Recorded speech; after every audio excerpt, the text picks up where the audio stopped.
हाय guys, good morning everyone. आज है 30 दिसंबर। Welcome back to my channel Meeta की सिंपल लाइफ। वीडियो को एंड तक देखिएगा ज़रूर। आज का दिन बहुत ही पावन है।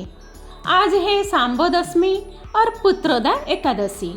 ऐसा दिन जो संतान सुख, परिवार की रक्षा और भगवान श्री कृष्ण की कृपा से जुड़ा हुआ है। सांबो दशमी रोग नाश के लिए, संतान की लंबी आयु के लिए, परिवार की सुख शांति के लिए, सूर्यदेव की कृपा पाने के लिए इस दिन खासकर महिलाएं अपने बच्चों के स्वस्थ और उज्जवल भविष्य के लिए व्रत रखती है। पुत्रदा एकादशी का अर्थ है संतान देने वाली एकादशी।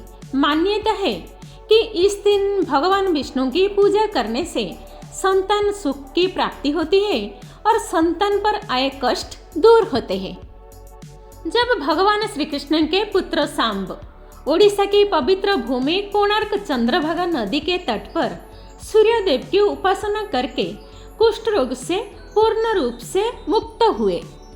आज के इस ब्लॉग में मैं आपको सुनाऊंगी सांब की पूरी कथा, श्री कृष्ण का मार्गदर्शन, माता जाम्बवती की प्रार्थना और सूर्यदेव की कृपा की यह अद्भुत कहानी। द्वारका में एक ऐसा समय आया जब पूरे नगर में शोक की छाया छा गई।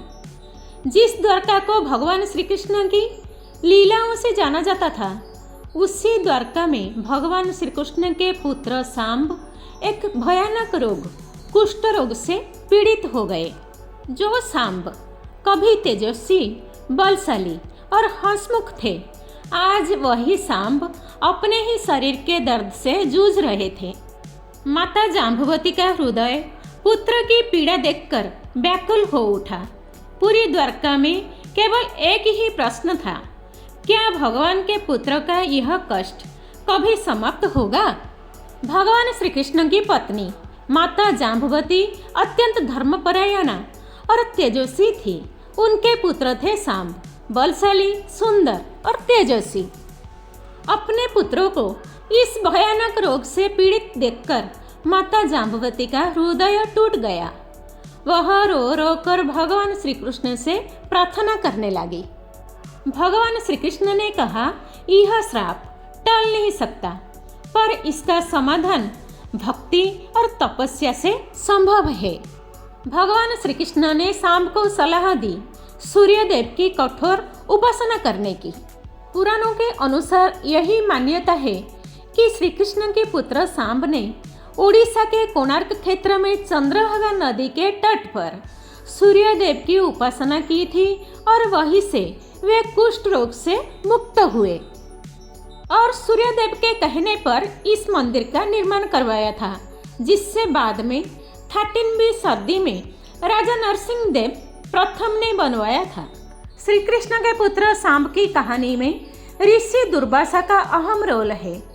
जहाँ सांब के घमंड और शरारत के कारण उन्हें श्राप मिला, जिससे वे कुष्ठरोगी बन गए और अंततः यादव वंश के विनाश का कारण बने, जिसमें सांब को सूर्यदेव की तपस्या से मुक्ति मिली और यादवों के अंत का बीड़ा भी उन्हीं के एक मुसल से हुआ, जो एक भविष्यवाणी का हिस्सा था। सांब श्री कृष्ण के सबसे सुंदर पुत्र थे। एक बार बसंत ऋतु में जब ऋषि दुर्वासा द्वारिका आए, तो सांब ने अपने रूप के घमंड में उनके क्रूर शरीर और जटाओं का उपहास किया और उनकी नकल उतारी। इससे महर्षि दुर्वासा जैसे तपस्वी ऋषि क्रोधित हो गए और उन्होंने सांब को कुष्ठ रोग का श्राप दे दिया। तो दोस्तों, इस कहानी से हमें ये सीख मिलती है कि चाहे प्रॉब्लम कितनी भी बड़ी हो, भक्ति, तपस्या और फेथ से हर दुख और हर रोग का अंत होता है। जिस दिन सांब सूर्यदेव की कृपा से कुष्ठ रोग से मुक्त हुए, उस दिन को हम सांब दशमी के रूप में मनाते हैं। आज भी कोणार्क की पवित्र भूमि और चंद्रभागा नदी का तट इस दिव्य घटना की याद दिलाता है। मैं प्रार्थना करती हूँ कि सूर्यदेव की कृपा आप सबके परिवार पर बनी रहे, सभी रोग दूर हो और बच्चे हमेशा स्वस्थ और खुश रहें। अगर आपको ये ब्लॉग पसंद आया हो तो लाइक, शेयर और सब्सक्राइब जरूर करिए।